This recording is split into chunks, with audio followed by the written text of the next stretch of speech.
Have you ever wondered how the Emerald Isle of Ireland came to be? Our journey takes us back to the Mesolithic period, around 8,000 years before Christ. This is when the earliest known human settlement in Ireland is believed to have taken root. The island was a wilderness then, a tapestry of forests, bogs, and river valleys. The people of this era were hunter-gatherers, living off the land in a way that's nearly unimaginable today. Fast forward to the arrival of the Celts, a powerful and influential group who began to weave their way into the fabric of Ireland around 500 years before Christ. They brought with them a distinct language, which would evolve into Irish Gaelic, a tongue still spoken by some today. The society they built was a complex one, filled with kings, warriors, and artists, all underpinned by the sacred class of the Druids. Ah, the Druids, a group shrouded in mystery and intrigue. They were the intellectual elite of Celtic society, filling roles as priests, teachers, and judges. They practiced a form of religion that worshipped the natural world. Trees, rivers, and animals all held spiritual significance. Sacred sites like the Hill of Tara and Newgrange were places of worship and celebration, particularly during the solstices. These were the days of pagan Ireland, where mythology and folklore were as real as the wind and rain. The tales of heroic warriors and magical beings weren't just stories to entertain by the fire. They were an integral part of the culture and the collective consciousness of the people. This was a time before written records. So much of what we know comes from archaeological evidence and the later writings of Christian monks.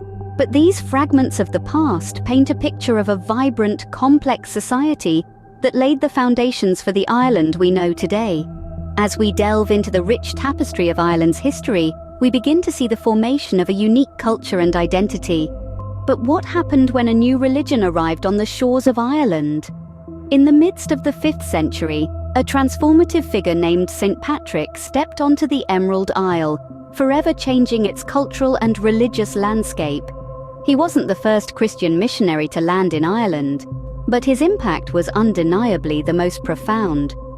With a deep conviction and a persuasive eloquence, St. Patrick set about spreading the message of Christianity across the verdant hills and valleys of Ireland. St. Patrick's mission was not an easy one.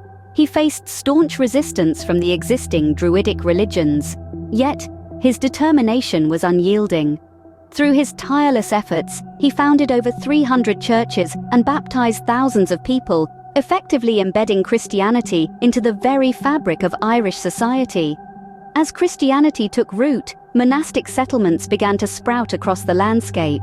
These monastic communities served as crucial hubs of learning, preserving not just religious texts, but also a vast array of knowledge from the ancient world. They were islands of enlightenment during the Dark Ages, when much of Europe was shrouded in a veil of ignorance and turmoil.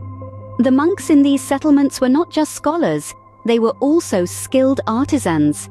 They created beautifully illuminated manuscripts, like the world-renowned Book of Kells, a stunning testament to their craftsmanship and devotion. These manuscripts were not just religious texts, but also vibrant works of art that captivated the imagination and inspired the spirit. These monastic settlements were more than just places of worship and study. They were vibrant communities that fostered innovation, creativity, and deep spiritual contemplation. They were the heart and soul of early Christian Ireland, nurturing the seeds of a new culture that would flourish in the centuries to come. The arrival of Christianity in Ireland was not just a religious shift, it was a cultural revolution that deeply influenced the trajectory of the nation's history. This period saw Ireland becoming a beacon of learning and culture in a time of darkness. But the peace wouldn't last long. Can you guess who came knocking on Ireland's door next? The tranquility of the Emerald Isle was disrupted in the late 8th century. A new wave of visitors arrived, but these were not missionaries or traders. They were Vikings, fierce warriors from Scandinavia. With their longships, they sailed up Ireland's rivers, plundering monasteries and settlements. The Viking invasions were undoubtedly violent, but they also brought about significant changes. The Vikings established permanent settlements, trading posts that eventually grew into thriving towns. One such town was Dublin. which today stands as Ireland's bustling capital. The Vikings introduced new crafts and technologies, influenced the Irish economy, and even left their mark on the Irish language. Despite their reputation as marauders, their influence was not entirely destructive. The Vikings left a lasting impact on Ireland, shaping its future in ways yet to be seen. Their legacy is still evident, interwoven in the rich tapestry of Irish history. The Vikings weren't the only ones with their eyes on Ireland. What happened when the English crown set its sights on the Emerald Isle? The story of English dominance in Ireland begins in the 12th century. The Norman invasion was led by Richard de Clare, known as Strongbow, and his marriage to the daughter of the King of Leinster opened the door for English influence. The Normans had a profound impact on Ireland, shaping the land, language, and laws. Fast forward to the 16th century, and we find the Tudor conquest. The reign of Henry VIII marked the beginning of English rule over the entirety of Ireland. Henry's dissolution of the monasteries and his self-appointment as the head of the Church of Ireland forever altered the religious landscape of the nation. The 17th century brought the plantation of Ulster, a controversial period where English and Scottish settlers were given land confiscated from the Gaelic nobility.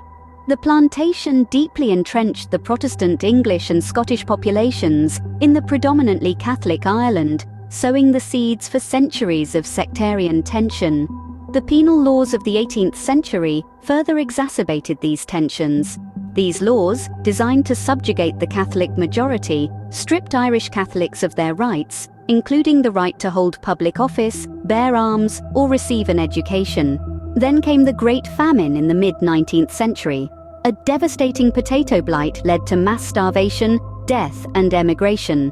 The population of Ireland plummeted by 25%. The famine was a catastrophic event that left a deep scar on the Irish psyche, a wound that still resonates today.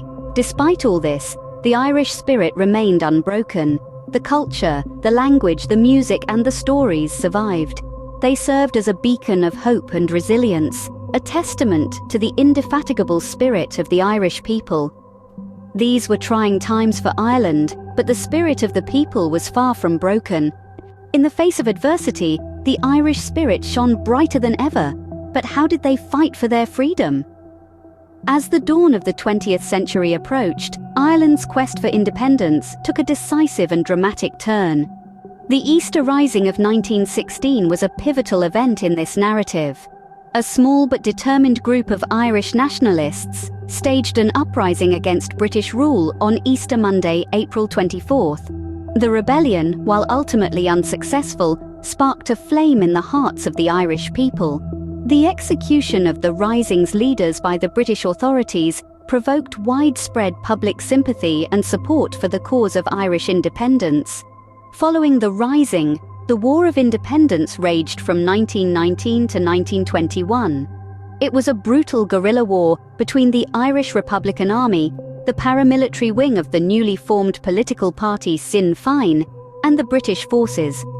The war concluded with the signing of the Anglo-Irish Treaty, which partitioned Ireland into the predominantly Protestant Northern Ireland, which remained part of the United Kingdom, and the largely Catholic Irish Free State.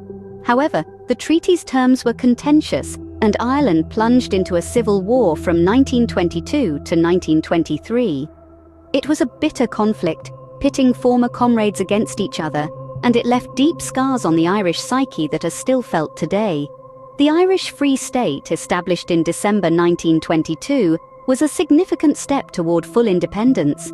The state had its constitution and a measure of self-governance, but it wasn't until 1949 that the Republic of Ireland came into existence, severing the last constitutional links with the United Kingdom. Through centuries of struggle and resilience, Ireland finally took its place on the world stage as a sovereign nation. The fight for independence was a complex and bloody chapter in Ireland's history, but it was instrumental in shaping the Ireland we know today, a proud, independent, and vibrant nation.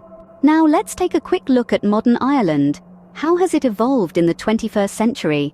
Today, Ireland is a vibrant, thriving nation, globally recognized for its economic dynamism, cultural richness, and political stability.